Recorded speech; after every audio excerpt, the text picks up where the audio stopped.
Everyone, नमस्कार आप सभी को। मैं झुमा गुप्ता मेरे चैनल जे लर्निंग में आप सभी का हार्दिक स्वागत करती हूँ। आज मैं आप लोगों के लिए एक नया टॉपिक लेके आई हूँ जिसमें मैं की और की के विषय में चर्चा करूंगी। हम जब हिंदी लिखते हैं की और इसकी, इन दोनों के प्रयोग में बहुत से कंफ्यूजन हमारे अंदर रह जाता है। इन दोनों के प्रयोग का कब हम इस की का प्रयोग करें और कब इस की का प्रयोग करें, ये आज मैं इस वीडियो में एक क्लियर करूंगी कि हमें कहाँ की का प्रयोग होता है और कहाँ की का प्रयोग होता है। वीडियो स्टार्ट करने से पहले मैं आप सभी से रिक्वेस्ट करूंगी, अगर अब तक आपने मेरे चैनल को सब्सक्राइब नहीं किया है तो प्लीज मेरे चैनल को सब्सक्राइब कर बेल आइकन को प्रेस कर दे। साथ में ज्वाइन बटन भी आता है, आप अगर उनको भी ज्वाइन कर ले तो मेरे सारे वीडियो आप तक जल्द से जल्द पहुंच जाएंगे। तो देर न करते हुए वीडियो को स्टार्ट करते हैं।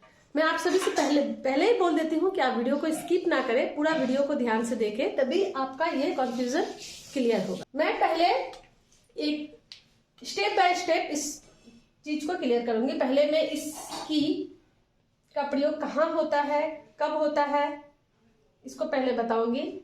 फिर इसकी के प्रयोग के बारे में बताऊंगी, इसका प्रयोग कहाँ होता है, कब होता है, कहाँ इसका प्रयोग कर सकते हैं, कहाँ नहीं कर सकते।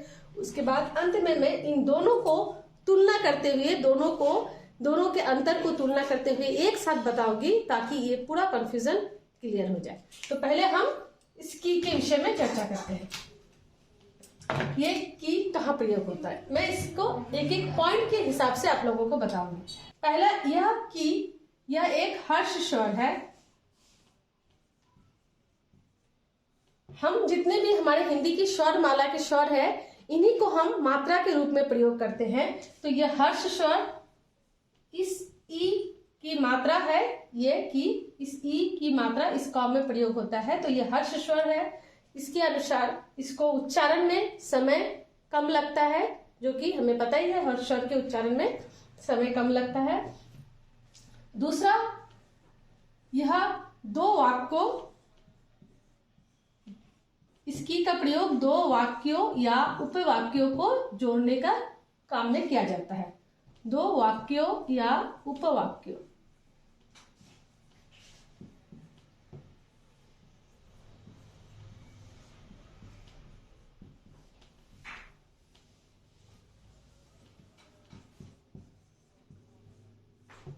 इसकी का प्रयोग क्या होता है, दो वाक्यों या उपवाक्यों। इसको हम एक उदाहरण के तरीके से देख सकते हैं। राम ने कहा कि यह रास्ता किधर जाता है। यहां पर देखिए, राम ने कहा, यह एक वाक्य है। एग्जाम्पल में हम देखते हैं,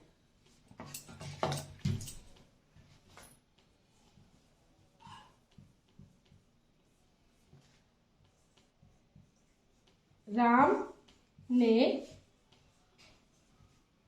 कहा कि यह रास्ता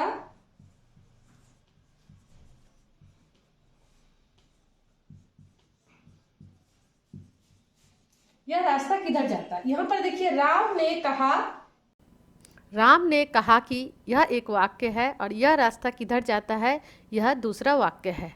यहाँ पर की इन दोनों वाक्यों को जोड़ने का काम कर रहा है। अब हम दूसरा उदाहरण देखते हैं। चोर को लगा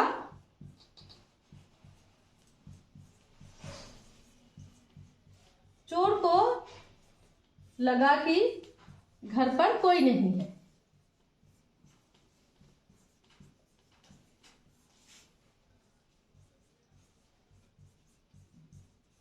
दूसरा उदाहरण देखते हैं, चोर को लगा कि घर पर कोई नहीं है। यहां पर भी दो वाक्यों को जोड़ने का काम हुआ है।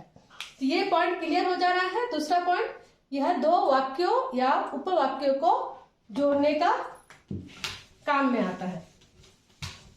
तीसरा हम पॉइंट देखते हैं, यह की का प्रयोग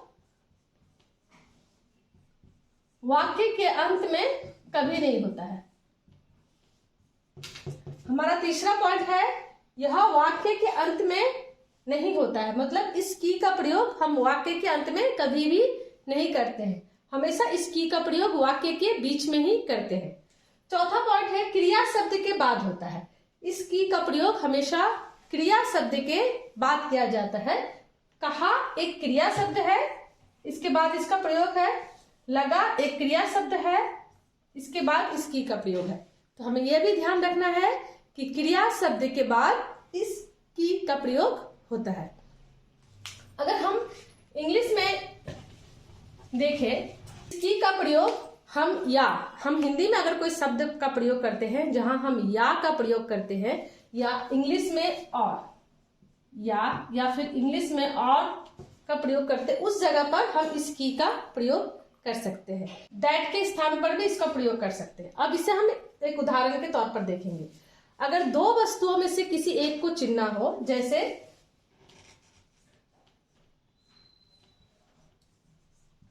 आपको सेब पसंद है या संतरा, तुम्हें सेब पसंद है या संतरा,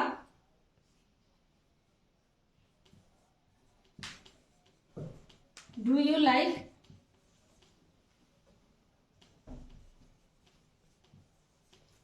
एप्पल और ऑरेंज। यहां पर देखिए इंग्लिश शब्द और के जगह पर की का प्रयोग कैसे होता है वो हम देखेंगे। तुम्हें सेब पसंद है या संतरा, ये जो या है इसके जगह पर हम की का प्रयोग कर सकते हैं।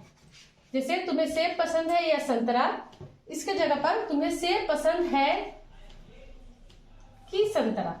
मतलब दो शब्दों को चुनने के जब आता है, दो चीजों में से कोई है, वहां पर हम इस की का प्रयोग कर सकते हैं। फिर आता है that. My sister said that now you sing. मेरी बहन ने कहा कि। देखिए इस दैट के जगह पर इस की का प्रयोग हुआ है, तो हम दैट की जगह पर इस की का प्रयोग करते हैं, या फिर और, या फिर या की जगह पर हम इस की का प्रयोग करते हैं।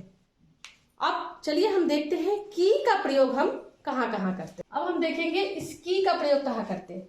सबसे पहले की एक दीर्घ स्वर है, तो इसके उच्चारण में समय अधिक लगता है। की का प्रयोग हम वाक्य के अंत में कर सकते हैं। इसका प्रयोग वाक्य के अंत में करते हैं। इसका प्रयोग हम हमेशा दो शब्दों को जोड़ने के रूप में करते हैं। इसका उदाहरण है वाक्य के अंत में करते हैं, उसने कल पढ़ाई की। दो शब्दों को जोड़ने के लिए किस तरह करते हैं वो हम अब देखेंगे। यहाँ देखिए इस की का प्रयोग वाक्य के अंत में किया गया है। यह राम की किताब है। यहाँ दो शब्दों को जोड़ने के लिए इस की का प्रयोग किया गया है। यह गीता की गुड़िया है। यह स्त्रीलिंग रूप, जो स्त्रीलिंग शब्द है, इसके लिए प्रयोग किया जाता है। यह क्रिया का स्त्रीलिंग जो रूप है वो हमें बताती है। और ये संबंध कारक, जैसे गीता की गुड़िया है, गुड़िया के साथ इसका संबंध है, ये संबंध कारक का स्त्रीलिंग रूप है। और यह वाक्य के अंत में प्रयोग की जाती है, मतलब यह क्रिया का भूतकालिक रूप जो है यह हमें बताती है। अब आइए अब हम दोनों की और की को एक साथ देखते हैं, दोनों को तुलना करते हुए देखते हैं, तो हमारा यह जो की और की का प्रयोग है और भी स्पष्ट हो जाएगा। यहाँ पर हम इनके अंतर को स्पष्ट कर सकते हैं। हर्ष स्वर है, दीर्घ स्वर है, वाक्य के अंत में नहीं आता, वाक्य के अंत में आता है, दो वाक्यों को जोड़ता है, और यह की दो शब्दों को जोड़ता है, क्रिया शब्द के बाद आता है, और यह की संज्ञा या सर्वनाम शब्द के बाद आता है। इंग्लिश लेटर या फिर दो वस्तुओं में से किसी को चुनना हो, वहां पर हम इस की का प्रयोग करते हैं, और इस की का प्रयोग इंग्लिश शब्द एपोस्ट्रोफी एस के स्थान पर किया जाता है, मतलब संबंध बताने के लिए किया जाता है। यह संबंध कारक का स्त्रीलिंग रूप है, मतलब ज्यादातर स्त्रीलिंग शब्दों के लिए इसका प्रयोग किया जाता है। तो उम्मीद करती हूँ मैं ये दोनों की के प्रयोग और इनके अंतर को स्पष्ट कर पाई होंगी। अगर मेरा वीडियो आपको अच्छा लगे तो प्लीज लाइक और शेयर करें, और आप कमेंट जरूर करें कि आपको और भी किस तरह के वीडियो चाहिए, या फिर आपको इस वीडियो से रिलेटेड कुछ भी जानना हो तो प्लीज कमेंट कर बताएं। थैंक यू, मिलते हैं नेक्स्ट वीडियो।